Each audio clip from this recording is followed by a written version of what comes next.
اللہ نور السماوات والی بھی نکال دیں، تھوڑے سے کانسیپٹس اور کلیئر ہو جائیں گے. چراغ ایک فانوس میں ہے، فانوس چمکتا ہوا ستارہ اس کی طرح. یعنی آپ دیکھیں کہ تیل جب گر رہا ہے تو اس کے اندر بھی چمک.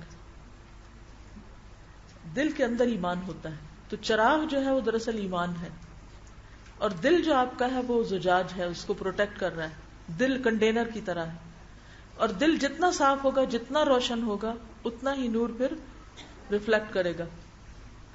مجھے سچ بتائیے کہ آپ کو یہ ساری صورت سن کے پڑھ کے کیا سمجھ آیا کہ اللہ تعالیٰ کیا چاہتا، کیا آپ سے کیا چاہتا ہے، آپ سے کہ آپ کیا کریں؟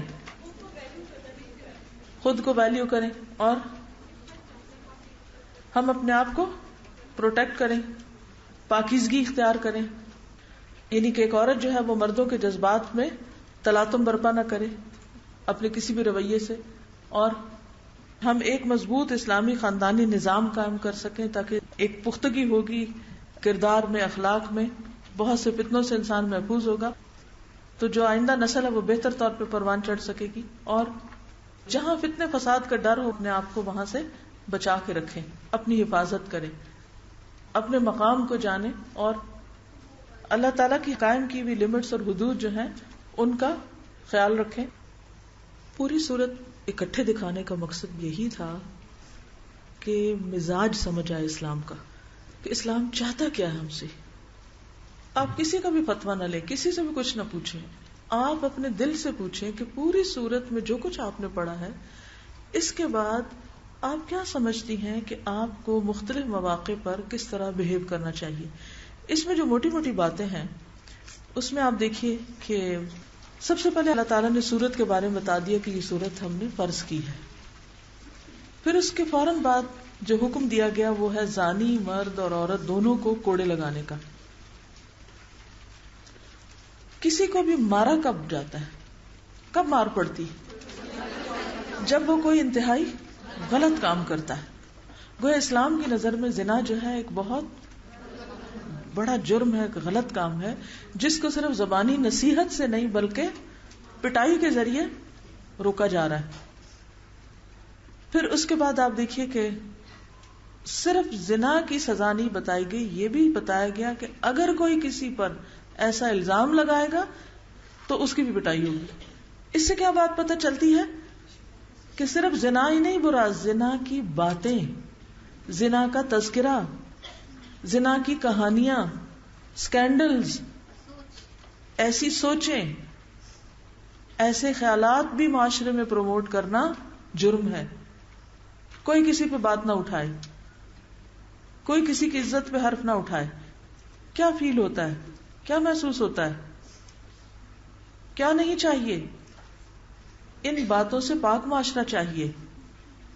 ایسی گفتگو پسندیدہ نہیں. پھر یہ ہے کہ اگر گھروں کے اندر ایسی کوئی چیز ہو جائے تو اس کو بھی اگنور نہیں کیا جا سکتا کہ گھر کی بات ہے دبا دو اور اسی طرح گناہ کے اندر ہی ملوث رہو. نہیں، اس کی بھی صفائی. ایسے مرد اور عورت ان کو الگ کر دیا گیا، جہاں وہ قسمیں کھا کے اپنی بات کو ثابت کر سکیں. اس سے کیا پتہ چلتا ہے کہ اگر کوئی پارٹنر جو ہے وہ فیتھ فل نہیں ہے اور ایسا کوئی جرم کر رہا ہے تو اس پر بھی روک لگائی جائے تاکہ گھروں کے اندر ایک پاکیزہ ماحول ہو نسلوں کے لیے، بچوں کے لیے. پھر حضرت عائشہ کا واقعہ اور وہ آیات ساری آ گئی کہ عام لوگ تو عام لوگوں نے کس کو بھی نہیں چھوڑا، اللہ کے رسول صلی اللہ علیہ وسلم کی اہلیہ محترمہ کو بھی نہیں چھوڑا. اگر لوگ وہاں تک پہنچ سکتے ہیں تو باقی عورتوں کی عزت کیسے محفوظ ہوگی؟ ان کو کیا کرنا ہوگا؟ تہمت کے جو مواقع ہیں ان سے بھی بچنے کی ضرورت ہے. اور پھر حضرت عائشہ پہ الزام کی تردید کی گئی. پھر اس کے بعد آپ دیکھیے کہ اس کے بھیانک نتائج بھی بتائے گئے کہ اگر اللہ کا فضل اور رحمت نہ ہوتی تو دنیا آخرت میں تمہیں شدید عذاب پکڑ لیتا. پھر آپ دیکھیے کہ تشیع الفاحشہ پہ بین لگایا گیا کہ بے حیائی کی باتیں عام نہیں کی جا سکتی. اس سے کیا پتہ چلتا ہے کہ اسلام ایسا کلچر پروموٹ نہیں کرتا جس میں لوگوں کے شہوانی جذبات سے کھیلا جائے. نہ ایسی گفتگو، نہ ایسی تصویریں، نہ ایسے مناظر، نہ ایسا لٹریچر، کوئی بھی طریقہ جس سے فحاشی پھیلتی ہو، اس سے بچنا ضروری ہے. پھر اللہ کے فضل اور رحمت کی بات ہوئی کہ وہ تمہیں یہ سارے احکامات دے رہا ہے. اگر یہ سب کچھ تمہیں نہ بتایا جاتا تو بڑی مشکل میں پڑتے. پھر یہ بتایا گیا کہ شیطان کے قدموں کی پیروی نہ کرو، کیونکہ شیطان تمہارے باپ آدم علیہ السلام اور حوا علیہ السلام کے ساتھ اس نے دشمنی کی، ان کا لباس اتروایا جیسے سورۃ الاعراف میں آتا ہے، تو تم اس کے طریقوں پہ نہ چلو. پھر یہ کہ تم میں سے کوئی اپنے آپ کو پاکیزہ مت سمجھے. کوئی نہ کہے کہ میرا تو دل بڑا پاک ہے اور میری نگاہیں بڑی پاک ہیں. اکثر لوگ پردہ نہ کرنے کے لیے کیا دیتے ہیں عذر بہانہ؟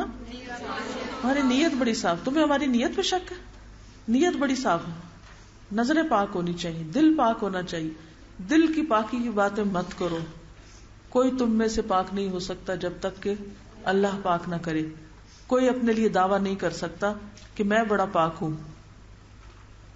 پھر اس کے ساتھ مزید کچھ باتیں بھی کہہ دی گئی کہ معاشرے میں اگر اس قسم کی کوئی چیزیں ہو جائیں اور ایک دوسرے سے مس انڈرسٹینڈنگ ہو جائیں، غلط فہمیاں ہو جائیں، تو کیا کرو؟ ایک دوسرے کو معاف کر دو. وَلْيَعْفُوا وَلْيَصْفَحُوا. پھر مزید بتایا گیا کہ محسنات پر، غافلات اور مومنات پر اگر کوئی الزام لگائے گا تو کیا سزا ہوگی اس کی. اور پھر آخرت کے عذاب سے بھی ڈرایا گیا کہ تمہارے ہاتھ، پاؤں، زبانیں سب تمہارے خلاف ہو جائیں گے. پھر مزید آپ دیکھیے کہ 2 کیٹیگریز میں مرد اور عورت کو بانٹ دیا گیا. ایک کیٹیگری خبیثین اور خبیثات کی، اور دوسری طیبین اور طیبات کی. یہ کیوں الگ الگ کر کے بتا دیا گیا؟ ان کا کام الگ، ان کا انجام الگ. یہ دونوں ایک نہیں ہو سکتے. اس سے کیا مزاج پتہ چلتا ہے کہ اللہ تعالیٰ طیب اور خبیث کو الگ کر دینا چاہتا ہے. پھر گھروں میں داخل ہونے کے احکامات کیوں دیے گئے؟ اس کے پیچھے کیا حکمت تھی؟ کیا مقصد تھا کہ کسی کے گھر ایسے ہی نہ اندر گھس جاؤ؟ تاکہ ایسی خرابیاں نہ ہوں. کیونکہ بہت دفعہ جب کوئی کسی کے گھر زبردستی گھس جاتا ہے یا اچانک گھس جاتا ہے یا اجازت کے بغیر، تو گھر کس کی کنگڈم ہے؟ گھر میں کون ہوتا ہے؟ عورتیں ہوتی ہیں. تو عورتوں کو پروٹیکٹ کیا گیا. جہاں اس کے اور بہت سے وجوہات ہیں، وہاں ایک اہم ترین فیکٹر کیا ہے کہ عورت کو پروٹیکٹ کیا جائے، اس کی کنگڈم میں، اس کی پرائیویسی میں دخل اندازی نہ کی جائے. پھر اس حدیث سے پتہ چلتا ہے کہ نامحرم عورت اور مرد ایک جگہ پر اکٹھے نہ ہوں. پھر اسی طرح مومن مردوں کو کہا گیا کہ وہ اپنی نگاہیں جھکائیں، نگاہوں کی حفاظت کریں اور شرمگاہوں کی حفاظت کریں. پھر عورتوں سے کہا گیا کہ نگاہوں کی حفاظت کریں، شرمگاہوں کی حفاظت کریں اور اپنی زینت ظاہر نہ کریں. زینت میں کیا کیا چیزیں آتی ہیں؟ عورت جو ہے نا وہ ساری کی ساری ایک طرح سے زینت ہے. اب اس میں یہ تو نہیں ہو سکتا کہ عورت کو کسی جگہ پہ بند کر کے آپ کہیں کہ جی اب یہ زینت ختم ہو گئی اس کی. عورت کو سوسائٹی کے اندر اپنا ایک رول بھی پلے کرنا ہے. اس کا کہیں نہ کہیں گھر کے اندر اور گھر کے باہر دونوں جگہ مردوں سے واسطہ بھی پڑے گا. تو اب ان حدود کو بتا دیا گیا کہ ویسے تو یہ ہے کہ ہر ایک کی اپنی پرائیویسی، اپنی جگہ ہے، اپنی اپنی جگہ پر رہو، لیکن بعض مواقع پر کیا کرنا ہوگا کہ انٹریکشن کرنا ہوگا. اس انٹریکشن کی حدود کیا ہے؟ کیا بتایا گیا؟ کیا نہ کرو؟ اپنی زینت نہ ظاہر کرو. یعنی عورت کو جب کسی نان محرم کے ساتھ معاملہ کرنا پڑے تو وہ کچھ حدود کا خیال رکھے، چاہے وہ گھر کے اندر ہے اور چاہے گھر کے باہر. ٹھیک ہے؟ کیا جب گھر سے باہر نکلیں گے تو بھی اپنی زینت کو ڈھانک کے الا ما ظہر منہا، اور اگر گھر میں کوئی نان محرم آ گئے ہیں تو بھی اپنی زینت کی حفاظت کریں گے. اب جیسے پہلے بات ہوئی تھی کہ نان محرم جو ہے وہ 2 طرح کے ہیں. ایک تو ہیں جو غیر اجنبی ہیں اور ایک ہیں جو وہ رشتہ دار ہیں لیکن ان سے نکاح ہو سکتا ہے، ان سے بھی عورت کو خطرہ ہے. لہٰذا ایسے مرد جب گھر پہ آئیں تو اس صورت میں عورتیں کیا کریں کہ وہ اپنے لباس، اپنی زینت اور اپنی چیسٹٹی کا خیال رکھیں. زینت کا اظہار جن کو سامنے کیا جا سکتا ہے وہ ہیں شوہر، باپ، اور یہ تمام رشتے جن کا ذکر کیا گیا ہے. اور اس میں آپ دیکھیں خاص طور پہ کیا گیا، وہ لڑکے جو ابھی عورتوں کی باتوں سے واقف نہیں ہوئے. اس کا مطلب ہے کہ جو ہو چکے ہیں ان میں اور ان بچوں میں فرق کیا جائے گا. کیا فرق ہے پھر یہ بتائیے مجھے. چھوٹے لڑکوں اور بڑے لڑکوں میں کیا فرق ہوگا؟ دونوں کے سامنے اگر ہم نے ایک ہی طرح جانا ہے تو یہ ساری تفصیل بیان کرنے کی ضرورت کیا ہے؟ اب مشکل کہاں ہوتی ہے کہ جی گھر کے اندر کیا گاؤن پہن کے رکھیں؟ نہیں، گاؤن پہننے کی ضرورت نہیں. گھر میں، گھر کے اندر ہم گلوز پہنے یا گھر کے اندر ہم نقاب کر کے رکھیں، یہ نہیں ہے مقصد. کیونکہ بیسیکلی تو حکم چادر کا، گاؤن سکارف کا تو ہے بھی نہیں. لیکن گاؤن سکارف اصل میں چادر ہی کی ایک ریفائنڈ شکل ہے. اسی حکم کو پورا کرنے کے لیے پہنا جاتا ہے. یہ اس لیے نہیں ہوتا کہ وہ پھر وہی کچھ ہو جائے جیسے آپ کے ٹائٹ جسم کو پہنا. اب مثلاً آپ گھر کے اندر ہیں، پہلے بھی میں نے آپ کو بتایا تھا کہ اگر گھر میں کوئی ایسے لوگ آ گئے ہیں جن کے گھروں میں کھانے کی بھی اجازت ہے، جو اگلی آیت میں آ رہا ہے، جن میں رشتے دار بھی ہیں اور بعض اوقات رشتے دار نہیں بھی ہوتے لیکن شوہر کے قریبی دوست ہو سکتے ہیں کہ جن کے ساتھ بھائیوں جیسا ہی ایک سلوک ہے. ایسی صورت میں اگر کوئی گھر میں آیا ہے، اب آپ اگر کھانا بنا کے آگے رکھ رہے ہیں یا کوئی ان سے کام ہے، تو اس صورت میں آپ کیا اپنی زینت ظاہر کریں گی؟ کیوں؟ وجہ کیونکہ نامحرم ہے. اس لیے کہ زینت کا اظہار تو صرف ان کے سامنے کیا جا سکتا ہے جن کا ذکر ہے. اور اگر آپ ان کے سامنے بھی اسی ڈریس میں جا رہے ہیں جس میں آپ نان محرم کے سامنے جا رہے ہیں، تو پھر یہ ساری اتنی تفصیل کی کیا ضرورت تھی؟ یعنی اگر ہم نے ایک ہی ڈریس میں محرم اور نامحرم کے سامنے ایک ہی طرح جانا ہے تو کیا فرق ہے؟ یہ فرق کہاں سے آئے گا؟ کون بتائے گا؟ کیسے فرق پتہ چلے گا کہ کس کے سامنے کیسے جانا ہے؟ محرموں کے سامنے ان کے علاوہ جو یہ لکھے ہوئے نا یہاں، ان کے علاوہ جو دوسرے ہیں ان کے سامنے ہم زینت میں نہیں. فرق ہوگا نا؟ وہ کیا فرق ہے؟ کہاں فرق ہے؟ یہ بتا دیجئے مجھے. لباس میں فرق ہے. اور کس میں فرق ہے؟ گفتگو کے انداز میں. شاباش، ویری گڈ، آئی اپریشیٹ. گفتگو کے انداز میں، چال میں، اٹھنے بیٹھنے، وہ چال ڈھال لباس کا، دیکھنے کے سٹائل میں، ہنسنے میں زور زور سے کہہ کے وغیرہ لگا سکتے ہیں ان کے سامنے بھی. خوشبو وغیرہ سپرے کر کے آنا چاہیے. ڈسٹینس رکھ کے بات کے انداز میں. یہ کون آپ کو اتنی ڈیٹیل بتائے گا کہ اچھا اب یہ کرو اب یہ نہ کرو؟ یہ کہاں سے کرائیٹیریا؟ مثلاً اگر میں ایک پارٹی ڈریس پہن کے اپنے ماموں، چچا، ابو، بھائی کے سامنے جا رہی ہوں شادی کے دن یا کسی اور موقع پر، کوئی دعوت ہے، گھر میں لوگ آئے، لیکن ان میں کچھ ایسے لوگ بھی آ جاتے ہیں، جیسے چچا آئے تو ساتھ ان کے بیٹے بھی آ گئے، ماموں آئے تو ساتھ ان کے بیٹے بھی آ گئے. ماموں محرم ہے، ماموں کے بیٹے بھی کیا محرم ہے؟ نہیں محرم. شوہر محرم ہے، اس کے سامنے زینت تو کیا اس کے بھائی کے سامنے بھی ہوگی؟ اسی سٹائل میں جائیں گے اس کے سامنے جس طرح اپنے شوہر کے سامنے جا رہے ہیں. کس چیز کا فرق ہوگا؟ شوہر کے سامنے جاتے وقت ساری زینت ظاہر کر سکتے ہیں، لیکن شوہر کے بھائی کے سامنے جاتے وقت وہ ساری زینت ظاہر نہیں کر سکتے. اب زینت کو چھپانے کے لیے اللہ نے کیا کہا؟ کیا پہنو؟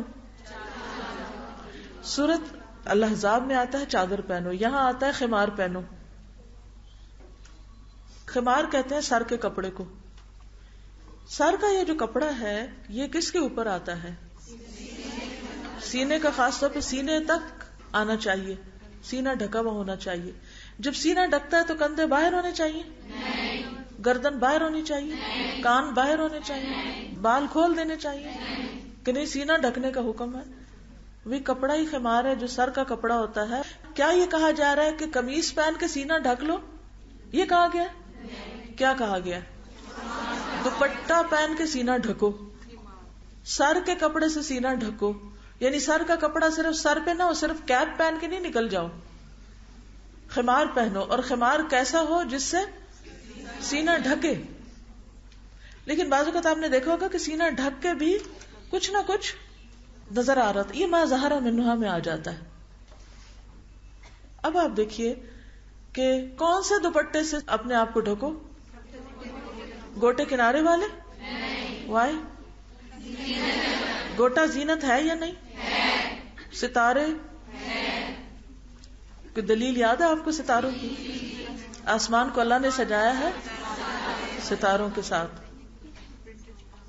جی پھر آپ دیکھیے کہ ایسے پرنٹ جو آپ خوبصورتی کے لیے پہنتے ہیں، یعنی اینی تھنگ وچ بیوٹیفائز یو، اس کو آپ اگر پہن کے نان محرم میں نکل گئے تو آپ نے گویا کیا کیا؟ زینت کا اظہار کیا. اس سے مستثنا بس اتنا ہے کہ جیسے اگر ہاتھ یا پاؤں یا تھوڑا سا جو کپڑے ہیں اگر چادر سے نیچے سے تھوڑے بہت جھلک گئے یا چادر ہوا سے اڑ گئی یا آپ کا جو لمبائی چوڑائی ہے وہ دکھ رہی ہے، لیکن یہ فرق یاد رکھے کہ آپ کا ڈریس محرم اور نامحرم کے سامنے الگ الگ ہے. بس یہ ہے فارمولا.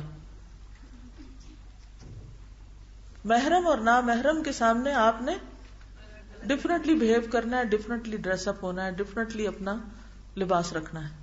اور اگر آپ وہی ڈریس جو شوہر کے سامنے پہن رہے ہیں، مثلا شادی کا جوڑا کس کے لیے پہنا جاتا ہے؟ شوہر کے لیے، اور وہی آپ نے مووی میکر کے سامنے پہن کے آپ بیٹھے ہوئے ہیں، تو کیا یہ درست ہوگا؟ نہیں. اب آپ دیکھیں کہ گھر کے اندر مثلا بعض سکارف ہوتے ہیں بہت چھوٹے ہوتے ہیں کہ ان سے نہ تو آپ کا سینہ پورا ڈھکتا ہے، نہ آپ کی جسم کی شیپ وغیرہ ڈھکتی ہے. تو اس صورت میں دوپٹہ پھر کیسا ہونا چاہیے؟ جو تھوڑا سا آپ کی پیٹھ وغیرہ تک اس کو بھی ڈھانک لے، کندھے بھی ڈھکے ہوئے ہوں. اب رہ گیا چہرے کی بات. چہرے پہ اگر آپ نے لپسٹک لگائی ہوئی ہے اور آپ نے خوب اپنے آپ کو سجایا بنایا ہوا ہے، ٹیکا بھی پہنا ہوا ہے اور جھومر بھی پہنا ہوا ہے اور سب کچھ، تو آپ کو کیا کرنا چاہیے؟ پھر گھونگھٹ نکالنا چاہیے. نامحرموں کے سامنے گھونگھٹ ہونا چاہیے. اس کا حکم کہاں سے پتہ چلتا ہے؟ سورۃ الاحزاب. سورۃ الاحزاب کی آیت 59 نکال لیجئے. یا ایھا النبی، اے نبی صلی اللہ علیہ وسلم، قل لازواجک، آپ کہیے. اس کا مطلب یہ کہ مرد کے اوپر ذمہ داری ہے کہ وہ حکم دے کس کو؟ لازواجک، اپنی بیوی کو، وبناتک، اور بیٹی کو، ونساء المؤمنین، کیونکہ یہ نبی صلی اللہ علیہ وسلم کو کہا جا رہا ہے، اس لیے آپ پر یہ ذمہ داری بھی تھی کہ آپ باقی مومن عورتوں، کیونکہ قرآن آپ پر اترا اور آپ کے ذریعے سب کو میسج جا رہا ہے کہ ساری مومن عورتوں سے کہہ دیجئے. وہ ساری کون ہیں؟ ہم اس میں آتے ہیں یا نہیں؟ ہم سب کیا کریں؟ کیونکہ بعض لوگ کہتے ہیں جی نہیں، نقاب جو ہے نا وہ تو ازواج مطہرات کے لیے تھا، عام عورتوں کے لیے نہیں ہے. اب ذرا آپ دیکھیے کہ قل لازواجک ایک ہی لائن ہے، وبناتک ونساء المؤمنین. کیا کریں نساء المؤمنین؟ یدنینا علیہن، یدنی ادنا، یدنی ادنا. ادنا اور علا ڈکشنری جا کے کھولی اور دیکھیے. اگر میری بات پر یقین نہیں، ڈکشنری دیکھیے. ادنا کا لفظ جو ہے نا دال نون واو سے ہے، دنو، دنیا بھی اسی سے ہے. یدنینا قریب کر لیں اور علا اوپر سے، ٹھیک ہے. یدنین علیہن من جلابیبہن، ٹھیک ہے.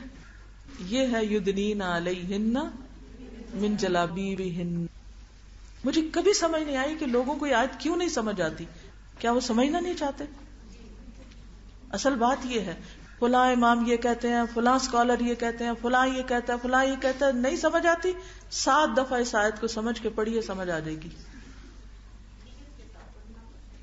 جی اگر حکم ماننا ہے تو پھر تو اللہ سبحانہ وتعالیٰ کا حکم ہے، نبی صلی اللہ علیہ وسلم کے ذریعے کہلوایا جا رہا ہے اور سب کے لیے ہے، صرف ازواج مطہرات کے لیے نہیں، صرف بنات نبی کے لیے نہیں، سب کے لیے، نساء المومنین کے لیے ہے. کیا کریں؟ یدنین علیہن من جلابیبہن. اب آپ دیکھیے کہ جن کے سامنے تو زینت ظاہر کرنی ہے وہاں تو آپ یوں بھی کر سکتے ہیں، ٹھیک ہے. یہاں تک بھی ہو گیا تو خیر ہے، بال زینت ہے، کوئی بات نہیں. کانٹا بھی دکھ گیا کوئی بات نہیں ہے. لیکن جو ہی شوہر کا بھائی آ گیا تو اب کیا کرنا ہے؟ جو دوپٹہ لیا ہوا ہے، جو چادر لی، اسی کو بس کھینچ لیں. کوئی ضرورت نہیں اسکارف اوڑھنے کی لا کے اور کہ ٹھہر میں برقع پہن کے آ رہی ہوں، اس کی ضرورت نہیں ہے. اور یاد رکھیے کہ ایسا اسکارف نہ ہو کہ جس میں پورا ماتھا اور ہر چیز نظر آ رہی ہے. زیادہ کیا ہے؟ زیادہ یہ ہے کہ جب ہم چادر کو اس طرح کرتے ہیں نا تو اس میں کیا ہے کہ نیچے سے بھی آپ تھوڑا یوں کر لیتے ہیں. مثلا اگر آپ نے لپسٹک وغیرہ لگائی ہوئی ہے تو ادھر سے یوں کر لیجئے, اوپر سے یوں کر لیجئے. زیادہ یہ کہ ناک کھلا رہے کوئی بات نہیں اس حد تک, یعنی کہ اس میں یہ نہیں کہ بالکل جو باہر پورا کس کے آپ سب کچھ لے لیتے ہیں, ایسا کرنے کی ضرورت نہیں ہے. بس بی نیچرل جدھر بیٹھے. اب آپ دیکھیے کہ آگے جو آپ نے سورۃ نور کے آخر میں پڑھا کہ اکٹھے بھی کھا سکتے ہیں, الگ الگ بھی کھا سکتے ہیں, تو اس میں جیسے خاندان کے مرد اگر آ گئے ہیں, جیسے شادی ہے, کوئی بھی فنکشن ہے, دعوت ہے, سارے بیٹھے ہوئے ہیں, آپ کیا کریں؟ آپ اپنے شوہر کے ساتھ ایک طرف ہو کے بیٹھ جائیں, کھانا لے لیں اور چادر کو یوں کر لیں اور بیٹھ کے کھا لیں. آپ جاتے ہیں کسی آئس کریم پارلر پر اور وہاں جا کر آئس کریم کھانے لگے ہیں, تو آپ کیا کریں؟ جس طرف آدمی بیٹھے ہیں ادھر سے اسکارف یوں کر لیں اور اپنا کھا لیں. اگر اسکارف نہیں چادر ہے یا دوپٹہ اس طرح کا ہے تو آپ نیچے کر لیں, اس طرح کر لیں, کوئی کاغذ آگے رکھ لیں یوں کر کے. پھر آپ دیکھیے کہ حدیث میں آتا ہے کہ احرام والی عورت جب نقاب نہ پہنے تو اس کو الٹ کرے, جو احرام کے بغیر ہیں وہ کیا کریں, اور اگر انہوں نے پہنا ہی نہیں تو نہ پہنے کہاں سے آئے گا. اس کو اتنا ایشو نہ بنائیں اور اس کو اتنا ہوا نہ بنائیں اور گھروں کی زندگی کو تنگ نہ کریں. اب گھر میں آئے ہیں اگر شوہر کے دوست اور کھانا آپ نے رکھنا ہے, تب آپ جا کے دروازہ کنڈی لگا کے بیٹھ جائیں, نہ بھائی میں تو الہدا کی لڑکی ہوں اور پردہ کرتی ہوں اور سورۃ نور پڑھ کر آئی ہوں اور میں تو کسی سے بات بھی نہیں کرتی. یہ نہیں کہا گیا. نہ تو آپ بیٹھ جائیں ان کے سامنے اور کہہ کے لگانا شروع کر دیں اور ہنسنا, اور ایسے بہیو کریں جیسے آپ اپنے بھائی کے ساتھ بات کر رہے ہیں. سگے بھائی اور شوہر کے بھائی میں فرق ہے. دونوں سے اگر آپ ایک ہی طرح کی گفتگو کر رہے ہیں تو دس از رانگ. اپنے بھائی سے آپ جیسے بولتے ہیں ویسے شوہر کے بھائی سے نہیں بولیں گے, اور اگر آپ ویسے بول رہے ہیں تو غلط کر رہے ہیں. جو کچھ آپ اپنے بھائی کے سامنے کھول رہے ہیں اگر وہی شوہر کے بھائی کے سامنے کھولا تو غلط کر رہے ہیں. فرق ہوگا. اور فرق صرف کپڑے کا نہیں ہے کہ آپ نے وہ جھلا اوڑھ لیا ہے, فرق کس چیز کا ہے؟ رویے کا, معاملے کا. اگر آپ خدمت گزار ہیں, اگر آپ خیر خواہ ہیں, اگر آپ ان کا احترام کرنے والے ہیں, ان کے کام آنے والے ہیں, کسی کو آپ کے گھونگھٹ پہ کوئی اعتراض نہیں. لیکن جب آپ کسی کی خدمت کے لیے راضی نہیں ہیں, کوئی کام کرنے کو تیار نہیں اور صرف گھونگھٹ ہی پہننا جانتے ہیں, تو پھر سب کو اعتراض ہوگا. کس کو نہیں سمجھ آئی آپ بتائیے؟ اللہ کرے کہ آ گئی ہو. جو سمجھنا چاہے گا سمجھ جائے گا. جوان بیٹوں کے سامنے یہ ہے کہ اپنا سینہ ڈھانک کے رکھیں اور کپڑے ایسے سی تھرو نہ ہو کہ بنیان وغیرہ سب کچھ اندر سے نظر آ رہی ہو یا ٹانگوں کی شیپ نظر آ رہی, ایسی چیز نہ ہو. لیکن سر کھول سکتے ہیں آپ, بال کھلے ہو سکتے ہیں, یعنی ایک نارمل انداز میں. کہتی کہ کچھ مائیں لڑکے بڑے ہو جاتے تب بھی انہیں گلے سے لگاتی رہتی ہیں. ایسا ہے کہ بالکل سینے سے سینہ نہیں لگائیے, لیکن یہ ہے کہ صرف اگر گردن تک لگایا ہے یا ہاتھ ملایا ہے یا سر پہ ہاتھ پھیرا ہے یا پیار کیا ہے, اس میں کوئی حرج نہیں ہے. لیکن اپنے بیٹے کو اور بس, کیونکہ بعض اوقات اتنی پریشانی ہوتی ہے کہ شادی کے بعد میں نے اچھے بھلے دیندار لوگوں کو دیکھا کہ ولیمے کا دن یا شادی کا دن ہوتا ہے نا, تو لڑکا دلہا آیا ہے, کیا کرتے ہیں, اس کے بالوں پہ ہاتھ پھیر رہے ہوتے ہیں. آپ ٹچ نہیں کر سکتے لڑکے کے بالوں کو. پھر اور کیا کرتے ہیں, اچھے بھلے کزنز اور دوسرے تیسرے آ کے گلے مل رہے ہوتے ہیں, کہ سمجھ نہیں آتی کہ یہ کیا ہو رہا ہے. تو محرم تو نہیں جی ہمارا بھائی ہے. بھائی صرف وہ ہوتا ہے جس کو اللہ نے بھائی کہا ہے. جب لڑکے عورتوں کی باتوں سے آگاہ ہو جائیں تو پھر ان کے سامنے کیسے نہ آئیں, ان کے سر پہ ہاتھ نہیں پھیریں, ان سے ہاتھ نہیں ملائیں, ان کو ٹچ نہیں کریں. معقول طریقے سے آپ دیکھیے اپنا سینہ جو ہے نا اس کی خاص حفاظت کریں. بات ذرا آکورڈ لگتی ہے لیکن کوشش کریں کہ آپ کا سینہ کسی اور سے نہ ٹکرائے, نہ باپ سے, نہ بھائی سے, نہ بیٹے سے, نہ کسی اور سے. ایون جب آپ کسی سے معانقہ بھی کرتے ہیں نا, ایون خواتین بھی آپس میں جب معانقہ کر رہی ہوتی ہیں, کسی لڑکی ایک لڑکی سے گلے مل رہی ہوتی ہے, تو گلا کس کو کہتے ہیں, گلا کہاں تک ہے یہ بتائیے. یس, معانقہ عنق سے ہے, انک گردن سے گردن ملانا مقصود ہے، سینے سے سینہ ملانا مقصود نہیں ہے. سمجھ آ گئی میری بات؟ اور کچھ لوگوں کو تو میں نے باقاعدہ جھومتے ہوئے دیکھا ہے، تو مجھے حیرت ہوتی ہے کہ یہ کون سی سنت ہے. کیونکہ عورت کا عورت سے ستر ہے یا نہیں؟ وہ کہاں جاتا ہے پھر؟ یہ سب چیزیں ہماری حفاظت کے لیے، ہمیں محفوظ رکھنے کے لیے، ہماری خیر ہے، ہماری بھلائی ہے. اس میں کچھ چیزیں ہوتی ہیں جن کی رخصت ہوتی ہے. عورت کا عورت سے ستر بھی جو حرام جس میں آتا ہے وہ کیا ہے؟ یعنی ناف سے لے کے گھٹنے انکلوڈیڈ ہیں. یہ کسی عورت کے سامنے بھی نہیں کھولنا چاہیے، الا یہ کہ ڈلیوری کے وقت یا ڈاکٹر کے ایگزامینیشن ہوتا ہے اس وقت دکھا سکتے ہیں.